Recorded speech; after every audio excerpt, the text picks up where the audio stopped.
ikaze kuri mwese mwongeye kwitaba isango ry'amakuru yo mu rurimi rw'ikirundi mwama mwumviza kuri radio Plus FM ijwi ry'ugwaruka kuva ku munsi wa mbere gushika ku munsi wa gatanu iyi radio mushobora kuyumva muciye kuri wetatu akaburungu radio Plus FM akaburungu kwame mukayumva ikibiriraho kandi amasaha 28 kuri 28 turi kwigenekerezo rya 15 ndamukiza umwaka wa 2024 ngizi ngingo nkuru z'amakuru twabateguriye.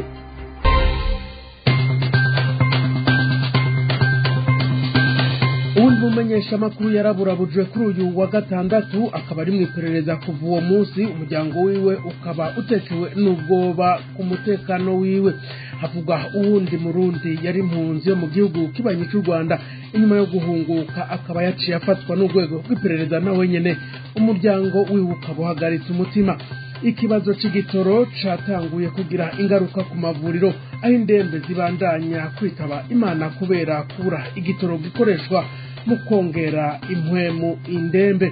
Amakuru twabateguriye saya gusa tubafitiye n'ayandi avugwa mu bindi bisata kumana na Geoffrey Berkarangwa ngirande yabashikirize abandi ko ndafashwa mu buhinga bw'ivyuma na Yves Rakoze. Kaze mwese mwidonido ry'amakuru twabateguriye.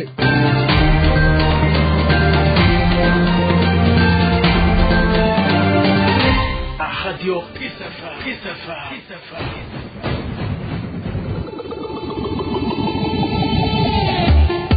Naho zontuma ko n'inshuro ijana nzoguma nitaba kuko umugambi wacu urigenga nta umanza gusaba uruhusha, ariko nagomba ko ivyo bitari yantumye iyo bituma Isidore numva avuga cane CNDD-FDD nyango arayikunda ushobora kuza yarinjiyeyo je basohore za kodebu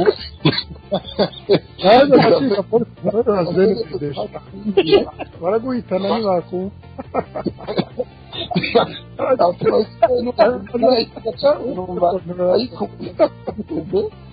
nagomba kangizesha kuko ntawahakana kundi ata abantu bicwa kumva zitandukanye, ariko jewe ndemeza ko ata muntu n'umwe apfazira ubwoko bwiwe. Ivyo byaramaze kurangira, ariko nubwo bundi bwicaye twifuza yuko bwohagarara.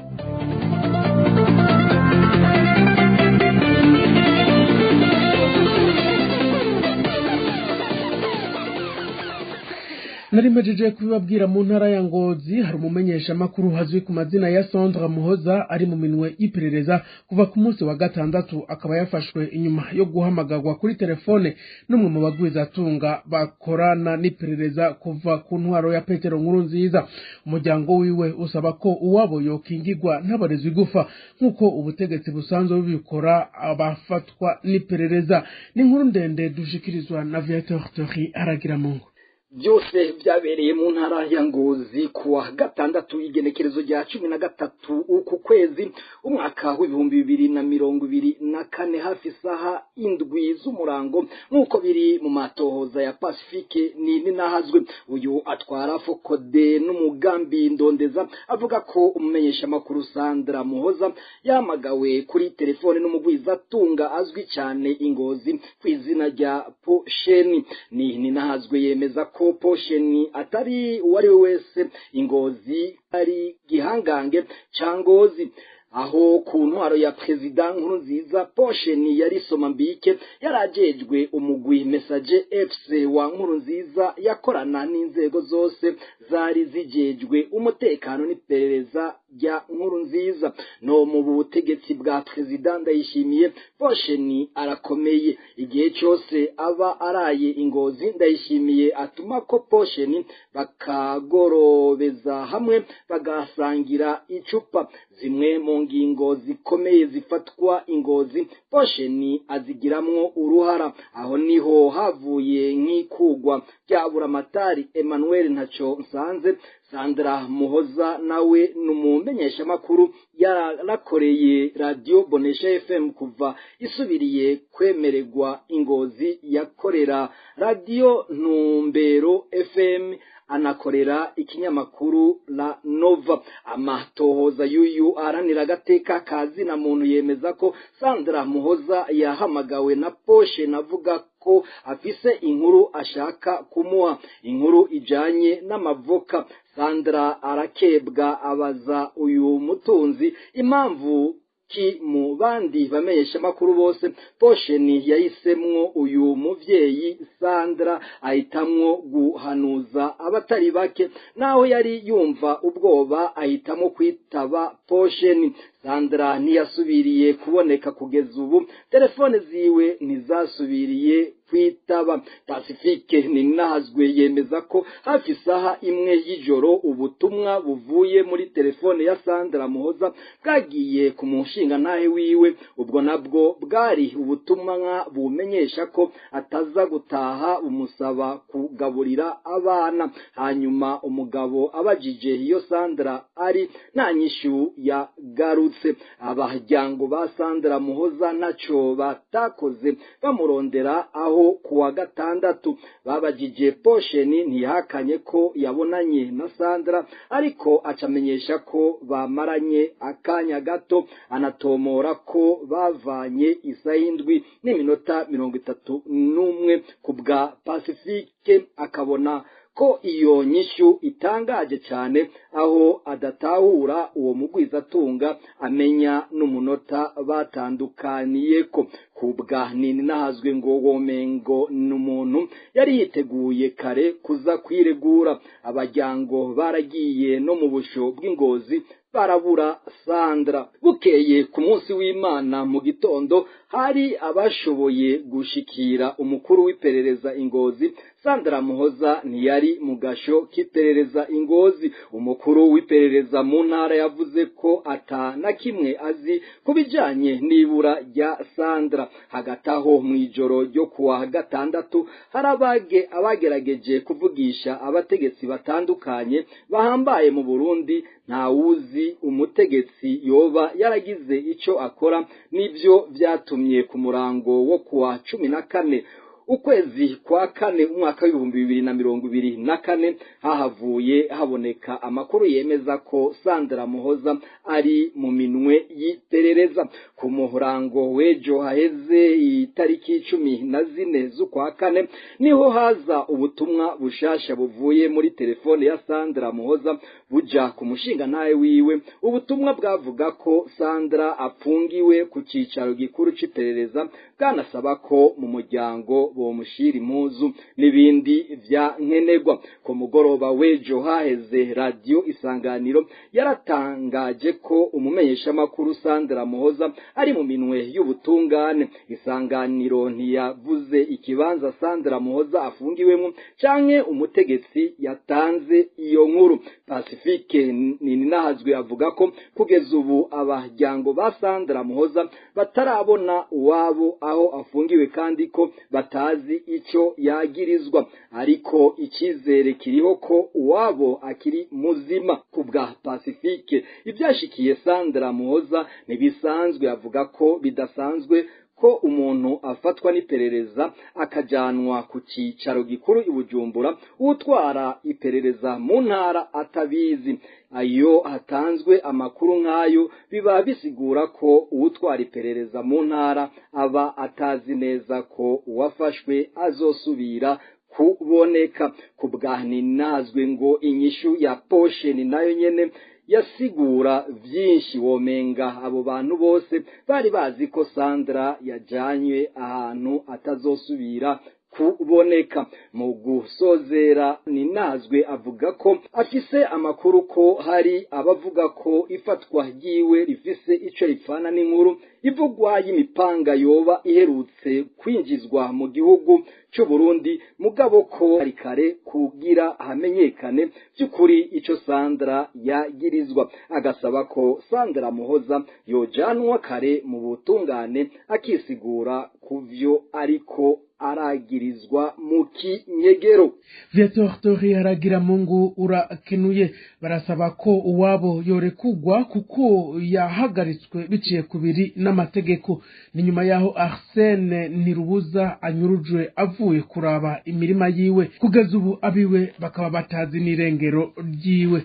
Uyu akaba yaheruka guhunguka avuye mu gihugu kibanye cy'u Rwanda, yitavye akamo k'umukuru w'igihugu ko impunzi zotahuka. Inkuru dushikirizwa na Odas. Kabura. Arsene Ntirubuza yahungutse mu mwaka wa 2023 avuye mu gihugu cy'u Rwanda aho yaramaze imyaka 8 ari mu buhungiro. Imbere yuko ahunguka yabanje kwizezwa umutekano wiwe n'abajejwe intwaro bo ku gatumba iwabo, ivyatumye bimumara ubwoba abona guhunguka ashikira ku ivuko muri komine Mukike mu ntara ya Bujumbura ahahoze hitwa Bujumbura Rirare.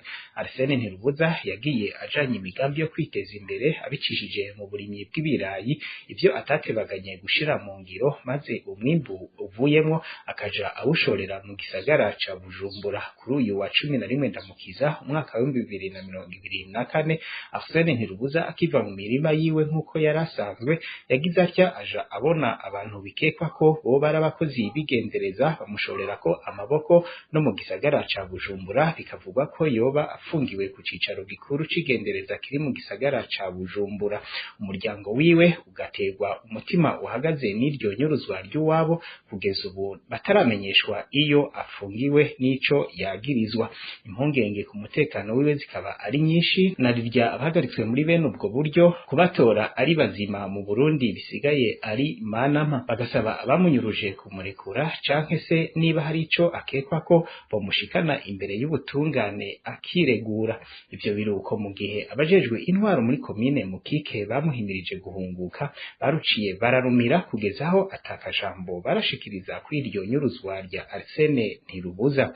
Uwo yahagaritswe n'umugabo akiri muto w'imyaka 33 afise umugore n'abana babiri. Tubibutse ko atari ubwa mbere humvikana abanyurujwe baheruka guhunguka, cane cane abari barahungiye mu gihugu cy'u Rwanda, ndetse abatari bake bakaba baramaze no kwakwa ubuzima bwabo, abagize amahigwe bavundiye mu busho butandukanye. Akarorero ka hafi kubatswe ubuzima n'inzego z'igihugu ziba zabahagaritse twovuga Ferdinand Nyandwi batazira kamba y'ingwe yavuka mu ntara ya Kirundo, yahagaritswe mu mwaka wa 2022 amaze imisi mike ahungutse, co kimwe n'abandi batari bake ababo baherutse bagihagarikwa, ariko kugeza ubu atawuzi irengero ryabo. Na Odas Kaburo ndagu ukengurukire tukiri kuri iyo nkuru nyene. Rose Hakizimana ariyamiriza inyuruzwa n'ubwicanyi bandanya gukogwa n'abarongo y'u Burundi, akabaza umukuru w'igihugu ko yoba ataronswa makuru y'abanyuruzwa. Kurikira umufasoni Rose Hakizimana. Nagira mbaze Perezida Ndayishimiye ko atamenya ingene abantu ko abantu banyuruje. Ejo batubariye umusore yavuye i Rwanda kandi yamariko aravuga ngo nibahungu abantu nibahunguka, yaranyurujwe yitwa Arsene. Uyu munsi batubariye Mutama yarayanyurujwe, batubariye ibiziga vyatowe muri Ndahangwa bibosha amaboko inyuma mu mugongo, batubariye umuntu wo muri Rumonge yanyurujwe. Ngo nivyo byose bikuvuga ko atabimenye, mu gihe yoba atabimenya natubariye tubimubwire. Hanyuma twebwe dusabye ko abantu bareka kunyuruzwa badasubira kwicwa, nibyo dusabye, kuko nta gituma na kimwe cyo kwica abantu. Niyo abakeneye kuba ku butegetsi narindira amatora, mugareke kwica abantu, areke kunyuruza abantu. Ibyo n'ibintu tutari bwabone na rimwe. Umufasoni Rose Hakizimana agasaba abarundi kuva hasi banke kubandanya bahonyangwa. Ongera mukurikire Rose Hakizimana. Nituve hasi tubyange, kirazira ko abarundi bahonywa izuba ribona, abantu bose babizi ko kuva SNDD diye ku butegetsi atakindi bakora atari guhonya abantu. Turabyaze kandi abantu bose nibabimubwire, niyo abadafise abamurabira babimubwira, natubarire twebwe, nabarire abandi bose, nabwira ayo mashengero yama ariko aramuhanura ati ndabira abo bantu banyuruzwa mu bimbarire, jewe ntabyumenye. Ni gutyo niyo abadafise documentation, niyo abanayigwira ibyayo yonyene nabakure, kuko baratovye igihugu. Birateye isoni ko abantu banyuruzwa iminsi yose, ko abantu bicwa bakabohwa bagatogwa ibiziga baboshe. Hanyuma ikindi, iyo administration yanga ko abantu bamenyekana igacihe ibahamba, yangiye abanyagihugu ko bamenya baribo kugira nibabara babo babihambire. Ibyo bintu ni bimwe tubora tuvuga ibyaha bitagirirwa ikigongwe. Uwo yari umufasoni Rose Hakizimana, akaba yahoze ari umushinga amateka, ubu akaba ari mu banyepolitike bahunze igihugu. ku byaraye bishikirijwe n'abasenyeri ba Eglise Katolika mu Burundi, Gabriel Banzawitonde abona ko ari ukuri kwigendera kandi ko bikwiye guhinduka cane cane mu bijanye no guha amahoro abarundi.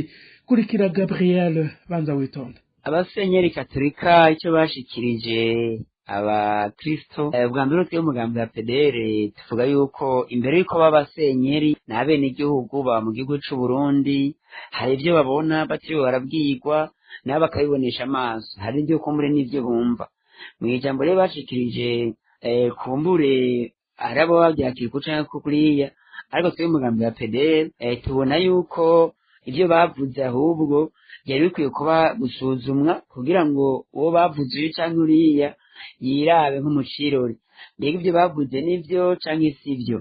Noneho dukwiye guhindura iki ku byavuze. Icambere dukeneye nuko babwiye abakristo abantu bakeneye amahoro, kugira Yesu yavuga ati ndabahaye amahoro. Amahoro rero burya amahoro ari mu mutima cyane cyambere, ariko kandi amahoro ari mu nda, kandi amahoro ari mu mufuko. Niyo tumuranye n'icyo yavuze ikivugo kivuga giti umuntu wose uronka ibyo ufungura n'umufuko wose uronka amafaranga, kuko amahoro rero ari mu mutima ariko no mu nda no mu mufuko iyo hameze neza biragaragaza amahoro.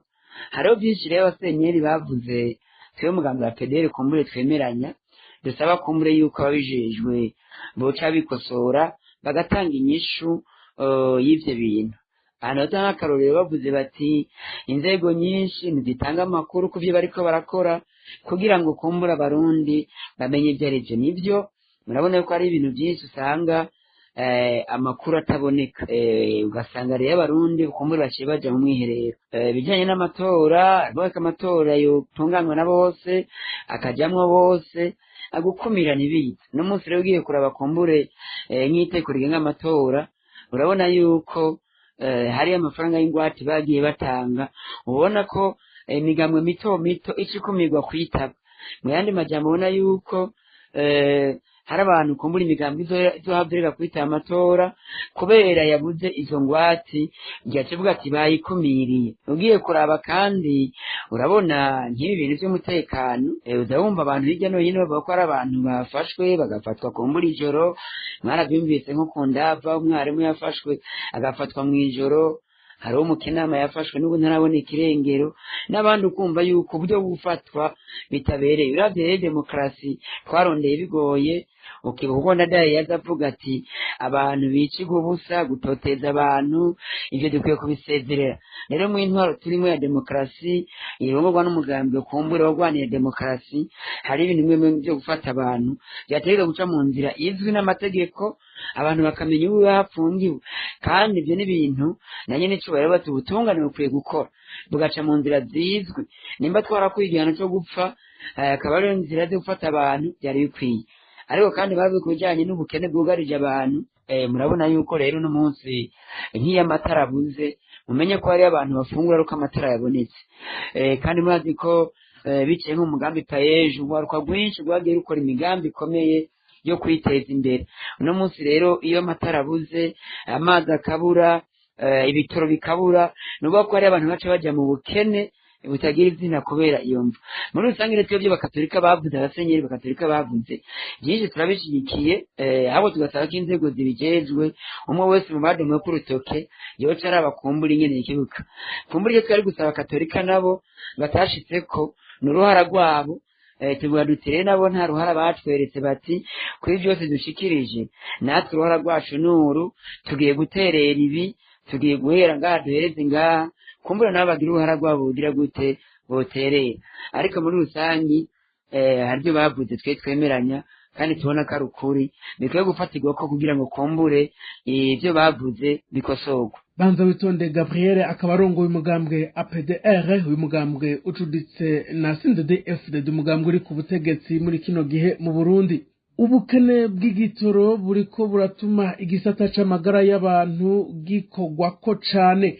Ubwo bukene bw'isubirizwa bw'ibitoro bwo mu bwoko bw'amazutu burakora cane cane ku gisata c'amagara y'abantu mu ntara z'uburaruko bushira ubuseruko bw'u Burundi.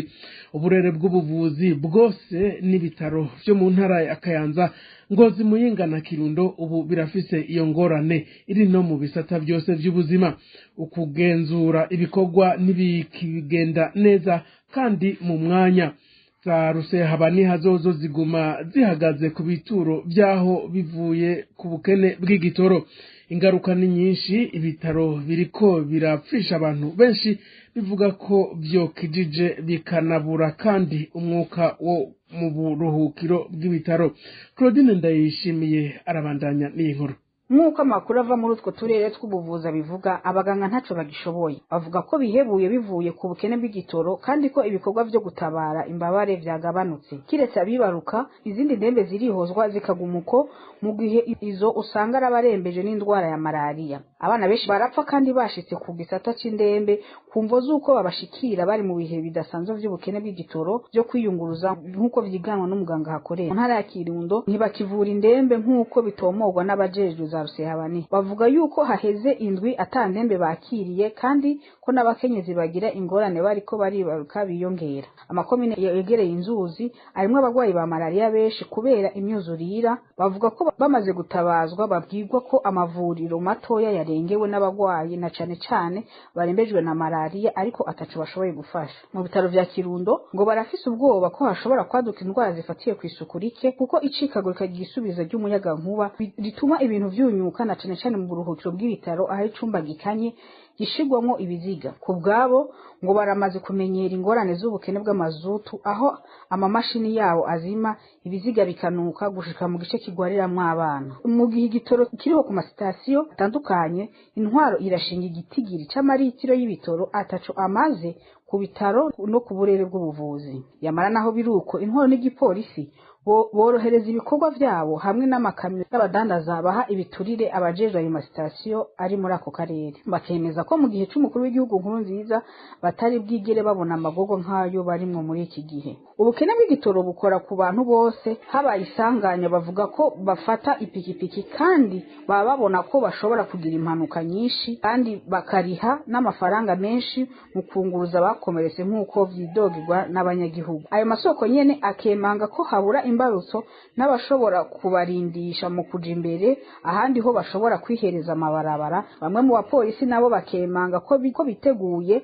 n'abandi, nk'uko umwe mu bapolisi atashatse ko amazina yiwe amenyekana avuga. Ibura ry'igitoro mu Burundi rimaze imyaka 5 rigakurikirwa n'iduga ry'ibiciro ry'ibifungurwa vya nkenerwa. Iryo kena ry'ibitoro rikora ku buzima bw'igihugu bwose. Gisagara ca Bujumbura ahari abajeje intwaro benshi kikaba gikorwa ko cane gusumba ibindi. Abategetsi b'u Burundi bahisemo kuza barahenda abanyagihugu ngo hari ikibazo c'amakamyo adakwiye kugira hazamwe igitoro gikwiye kivanwa ku kivuko ca Dar es Salaam muri Tanzania. Ku bwa Faustin Ndikumana rongo ishiramwe Parsem, indongozi z'u Burundi zitegerezwa kwemera ico kibazo c'ubutunzi hagatumwa ko inama rukokoma kuri ico kibazo. Abasesenguzi bo mu Burundi na mvamakungu bakemeza ko imvo nyamukuru ari ibura ry'amafaranga mvamakungu bitigera ritorerwa umuti.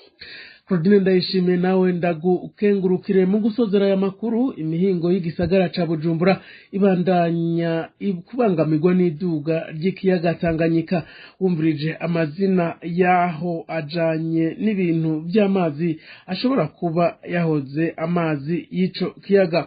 Umenyesha makuru Abimana Chancel amenyesha ko iyo mihingo abayituyemwo baba birengagije insiguro y'amazina yaho hantu. Akarorero atanga ni nk'izina Kibenga harimwo ijambo ibenga rijanye n'amazi menshi, Kajaga bisigura ahantu hari ivyondo n'ayandi. Abahinga batari bake bakomeje kwerekana ko iyo mihingo yoba yahozemwo amazi y'ico kiyaga. Nare dusozera amakuru twese bateguriye, mwakoze mwese mwayakurikiranye kuva mu ntango zayo. Shimira uruganda rwa Radio Peace FM rw'Igwaruka rwo yatorokanije kandi rukayabashikiriza atosoye. Reka nshime na Yves irakoze ari mu buhinga bw'ivyuma. Nayo Jojo Philbert Kangwa nariko ndayabashikiriza mu nkundire duhanisango ku munsi w'ejo. Nagahwana.